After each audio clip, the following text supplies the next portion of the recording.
All right, let's take a look at a new term for many of you called the geometric mean. Now, the word mean there, as it relates to math, might not be something brand new to you because you have probably learned before about the arithmetic mean. Let me try and spell that correctly. The arithmetic mean. You might not have called it the arithmetic mean. You actually probably called it the average. But sometimes you call it the mean, right? The arithmetic mean is where you have a series of numbers and you add them all up and then you divide by how many numbers there were, and that gives you the average of those numbers or the mean. But this is something different. This is called the geometric mean. And it's where if a, b, and x are all positive numbers, and you can arrange those three numbers so that a divided by x is equal to x divided by b, and that number x, that's called the geometric mean between the other two numbers, a and b. So for instance, if I wanted to find the geometric mean between 3 and 12, well, let's call the 3 our a and let's call the 12 our b. Now we're trying to find x, right? So what we're going to do is we're going to take a proportion. We're going to put 3 on the top of one of the fractions. We're going to put 12 on the bottom of the other. And then we're going to put an x in those other two spots. And we're going to try to find out what number fits into this little proportion in both those spots. So we're going to cross multiply. We're going to do x times x, which is x squared.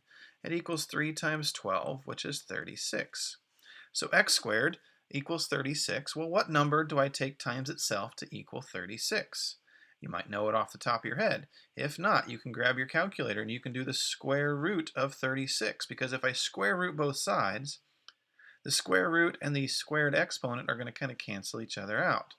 And so I'll have x equals the square root of 36, which your calculator would tell you is 6. Or you might know that off the top of your head.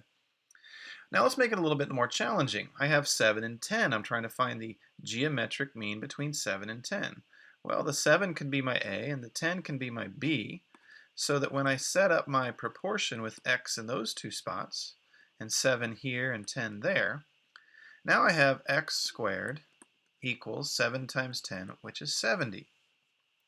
Now if I grab my calculator and I do the square root of 70, I get this funky looking answer, right? If I do the square root of 70, I get an answer that says about 8.3666600, and then it actually keeps going on after that. It depends on how many spaces your calculator can show you after the decimal point, but it would actually just keep going forever if we could let it. These numbers that are coming after the decimal point are just going to keep going and going and going. They're never going to stop.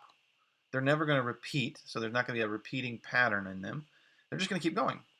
And that's because the square root of 70 is known as an irrational number. An irrational number. It is not a whole number. It's a decimal number that never terminates or repeats. And that's a problem for us because we could say that the geometric mean between 7 and 10 is about 8.4, right? We could round off 8.36600 something something. We could round that off to about 8.4, right? The symbol means about. But the problem is we don't want to know what the geometric mean is almost equal to. We don't know what it's about equal to. We want to know what's the exact value of the geometric mean for 7 and 10. And so the best we can do there is we can say that the exact value of the geometric mean between 7 and 10 is this right here. It's the square root of 70.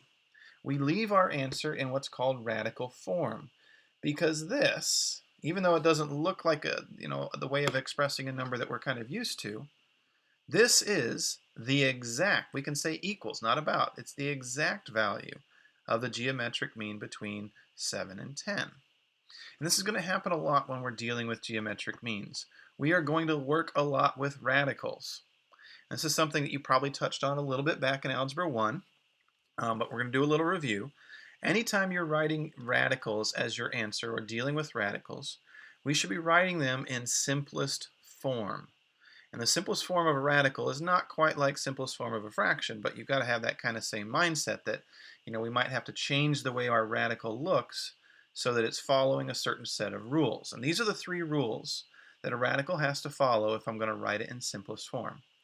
Rule A is that the radical cannot have any perfect square factor underneath the radical sign. Now remember, a factor is a number that multiplies with other numbers to produce a larger number, or to produce another number, right?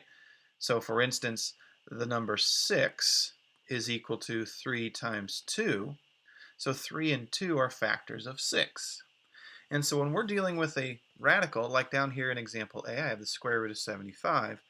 If I'm going to simplify this, I have to make sure that I don't write this in such a way that I could divide the number that's under the square root by one of the perfect square numbers. And you might want to have a list of the perfect squares handy as you're working on simplifying radicals, right? So let's take a look. Is there a perfect square that's underneath this radical, a perfect square factor? Well, the square root of 75, there's lots of ways I could break it down, right? It's 75 times 1. It's, let's see, it's 15 times 5. But most importantly for this example, it's 25 times 3. The square root of 75 is the square root of 25 times 3, this product here. And this is one of the rules that I would have learned in Algebra 1 about what I can do with radicals. I can take the number that's underneath the radical and I can break it into its factors like this, 25 times 3. And now I can take each one of those factors and I can put it under its own radical sign. So now the square root of 75 has been turned into the square root of 25 times the square root of 3. And what's going to happen next is the important part. The square root of 25, 25 is a perfect square. There is a number that you can multiply times itself to get 25. Of course, most of you know that number is 5. So the square root of 25 is equal to 5. And then we have 5 times the square root of 3, which we normally write as just this. And we say this number, we say this as 5 root 3. This is 5 root 3. This is the simplified version of this number, the square root 75.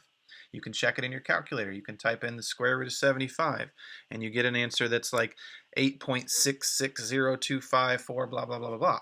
And then if I type this in my calculator, 5 times the square root of 3, I will get the same number. So I haven't changed the value of my number. I've just changed the way it looks. This is called the simplest form of the square root of 75. Again, you should have done this back in Algebra 1. Hopefully this is more review than anything. But that's Rule A. You can't have perfect square factors underneath the radical sign. Rule B is that you cannot have a fraction underneath the radical sign. So if I look at example B, we're violating that rule, right? We have the square root of 2/5. Well, this is an easy enough one to fix. All we do is we take the numerator, 2, and we put it underneath its own square root. And we take the denominator, 5, and put it underneath its own square root. And there, we fixed the violation of Rule B right here. It's now the square root of 2 over the square root of 5. Neither of those numbers, 2 and 5, neither one of them is a fraction. And they also don't have perfect square factors. So we don't have to worry about A either. But what we do have to worry about now is that we're violating the third rule of simplifying radicals. It's that no fraction can have a radical in its denominator. You're not allowed to have a radical in the denominator. And this is because there's certain things that denominators are not allowed to have. Right? Denominators of a fraction, denominators cannot do the two things that I'm going to say. They cannot be 0 or be an irrational number. And that's the problem here. So the square root of 5 is an irrational number. So that's why we have to get rid of the square root of 5 that's down here. And the way we're going to do it, we're going to do a little math trick to get rid of this square root of 5. We are going to change the way our number looks, but we're not going to change its value. And we're going to change the way it looks without changing its value by multiplying it times 1. But not just plain old 1. We're going to multiply it times kind of a special version of 1. Remember that if I have a fraction where I have the same, let me find some empty space down here. If I have any fraction that has the same thing on the top as it does on the bottom, that fraction is equal to 1. So I'm going to multiply this square root 2 over square root 5 times the square root of 5 over the square root of 5. I am multiplying it technically by 1, which we know doesn't actually change its value. You can multiply by 1 all day long and you never get a new number. but it is going to change the way it looks. Here's what's going to happen. On my numerator, I'm going to have the square root of 2 times the square root of 5, because we know that when we multiply fractions, we just multiply across the top and across the bottom. My denominator will be the square root of 5 times the square root of 5. Now what's going to happen is, when I take the square root of 5 times the square root of 5, the square root of any number times itself is equal to that number. So square root of x times square root of x is just equal to x. So in our problem here, square root 5 times square root 5 is just going to be equal to 5. On the top, I can take these two numbers and I can put them both underneath the same radical. And then I go ahead and multiply them together, and I get square root of 10 over 5, which is my simplified version of, the square root of 2/5. Now in this last example, we're going to see what's wrong with this. Why do I need to simplify this? Well, there's no fraction underneath the radical sign, so that doesn't seem to be an issue. I don't have a fraction with a radical in its denominator, so that doesn't seem to be the issue. But there must be something within this number. There must be a perfect square factor there.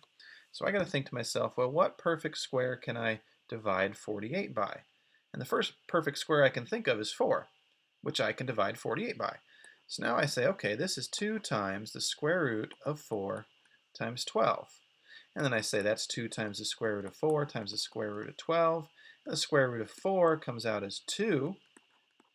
So now I have 4 square root 12. Am I done? Well, let's check. Does 12 have any perfect square factors? Well, yeah, it does. It can be divided by 4, right? This is 4 times the square root of 4 times 3. So now it's 4 times the square root of 4 times the square root of 3, which is 4 times 2 times the square root of 3, which is 8 square root 3. Now, could I have done this a little bit differently? Yes, I could have. Originally, right here, I'm not going to work this all out, but I'm just going to show you. If I would have realized at the beginning that 48 can also be divided by 16, which is a perfect square, then I could have thought of this as 2 times the square root of 16 times 3, which would have led me directly to 8 root 3 with a few less steps than what I did here in the green. But that's the idea behind simplifying radicals. I got to make sure they don't violate any of these three rules right here.